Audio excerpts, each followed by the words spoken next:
Reflections on Lesson 32. I have invented the world I see. Today's idea explains Lesson 31, yesterday's lesson, which was I am not a victim of the world I see. I'm not a victim of the world I see because I invented it. I'm not just looking out there and interpreting what I see. What I see in the world is a reflection of my own state of mind. I am responsible for what I see. I am the cause of what I see. And if I don't like what I see, I can give it up anytime I want because I made it up. I have made myself miserable inventing things about the past that were never true, and inventing things about the future that will probably never come to pass. My imagination is working 24/7. I can jump to totally insane conclusions and make a mountain out of a molehill in a heartbeat if I'm not paying attention, if I'm just letting ego run the show. There's definitely cause and effect going on here, and I am the cause. I want to remember that. I used to see myself as a victim, and it took a lot of undoing for me to accept the fact that I was responsible for my own victimhood because I created that view of myself. And I also created a perpetrator, an enemy. I created someone who was mistreating me. I used to think that life itself was mistreating me.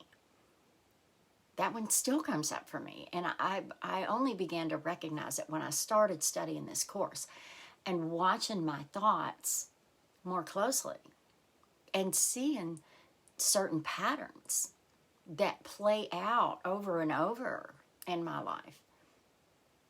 I catch myself thinking that life in general is hard, that it's too hard to get everything done. It's hard to get organized. It's hard to have that conversation. It's hard to change that habit. I think it's hard to change the mindset that life is hard. but if I give up that belief, then the world I see will change. The cruel world will disappear. The lesson explains it in such a simple way. It says, while you want it, you will see it. When you no longer want it, it will no longer be there for you to see.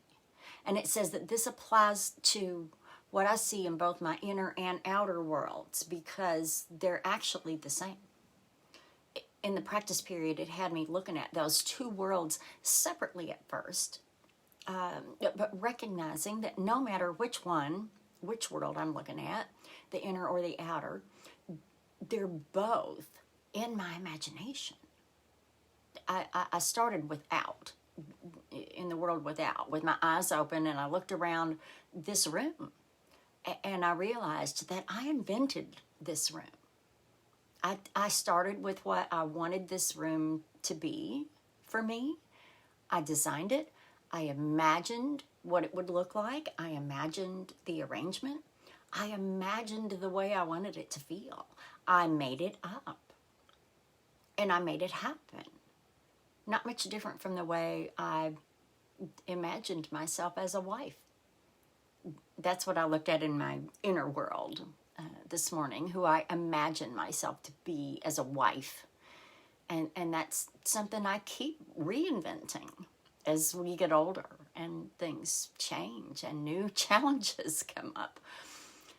The lesson mentions how helpful it is throughout the day, whenever anything challenging comes up, to say, I have invented this situation as I see it. Or in my usual words, I'm making this shit up.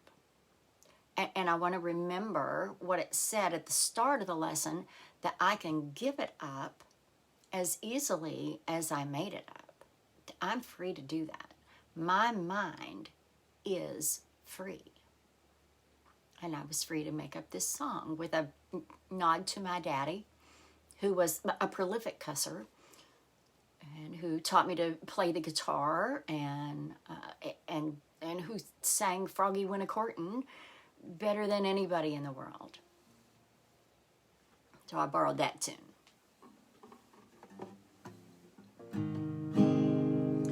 Oh, I haven't been to the world I see,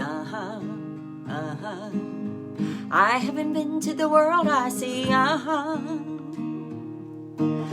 haven't been to the world I see because my mind is truly free, I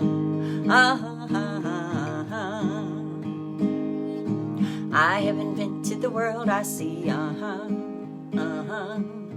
I haven't been to the world I see, I haven't been to the world I see because my mind is truly free,